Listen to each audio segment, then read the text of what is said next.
សួស្តីអ្នកទាំងអស់គ្នាតោះមកជាអាទិភ្លើងជាមួយខ្ញុំ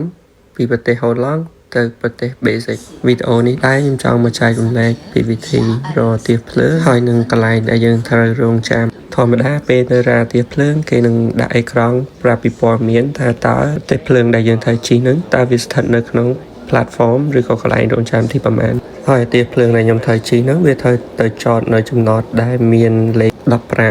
បន្ទាប់ពីយើងដឹងថាចំណតអាទិភ្លើងផងយើងចតនៅទីតាំងណាយើងក៏មើលទៅតាមស្លាកសញ្ញាដែលគេដាក់នៅតាមផ្លូវនៅពេលដែលយើងដើរទៅដល់កន្លែងសម្គាល់យើងដើរតាមសញ្ញាព្រួញដែលគេបានបង្ហាញហ្នឹងទៅហើយពេលឡើងទៅដល់ខ្ញុំចង់ណែនាំអ្នកទាំងអស់គ្នាពីព័ត៌មានមួយទៀតដែលនៅលើអេក្រង់នេះព័ត៌មានលើអេក្រង់ហ្នឹងក៏សំខាន់ដែរដោយសារអីវាប្រាប់ពីកន្លែងដែលយើងគួររង់ចាំមុនពេលដែលអាទិភ្លើងមកដល់ដើម្បីឲ្យយើងងាយស្រួលក្នុងការឡើងអាទិភ្លើងធម្មតាសម្បត្តិអាទិភ្លើងពេលយើងទិញហើយគេនឹងបែងចែកលេខទូដែលយើងត្រូវជិះហើយនិងលេខកៅអីដែលយើងត្រូវអង្គុយហើយនេះជាក់ស្ដែងសម្បត្តិដែលខ្ញុំត្រូវឡើងជិះទៅគឺទូអាទិភ្លើងលេខ8ហើយនិងកៅអីលេខ42ហើយអញ្ចឹងខ្ញុំមើលលើអេក្រង់ហ្នឹងទៅខ្ញុំមើលថាតើទូលេខ8ហ្នឹងវាត្រូវនឹងអក្សរលេខអីអញ្ចឹងបើមើលតាមអេក្រង់ហ្នឹងទៅទូលេខ8ហ្នឹងគួរតែនៅទីតាំងអក្សរ I ហើយខ្ញុំក៏ដើរមកចំណុចអក្សរ I ហ្នឹងមកដើម្បីរង់ចាំអាទិភ្លើងមកដល់ដោយសារអាទិភ្លើងនឹងមានច្រើនទូអញ្ចឹងបើសិនជាយើងចាំនៅកន្លែងខុសយើងពិបាកដើររកទូដែលយើងត្រូវជិះហើយប្រភេទអាទិភ្លើងដែលខ្ញុំជិះហ្នឹងគឺជាប្រភេទអាទិភ្លើងល្បឿនលឿន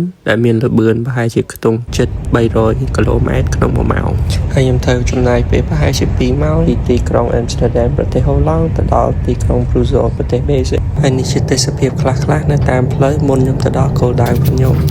នៅในវីដេអូនេះមានតែប៉ុណ្្នឹងឯងចាំមើលវីដេអូក្រោយៗទៀតខ្ញុំនឹងព្យាយាមចែកម្លែកបទពិសោធន៍ផ្សេងៗទៀតដែលខ្ញុំបានជួបពេលដែលខ្ញុំមកលេងខាងប៉ែកអឺរ៉ុបនេះ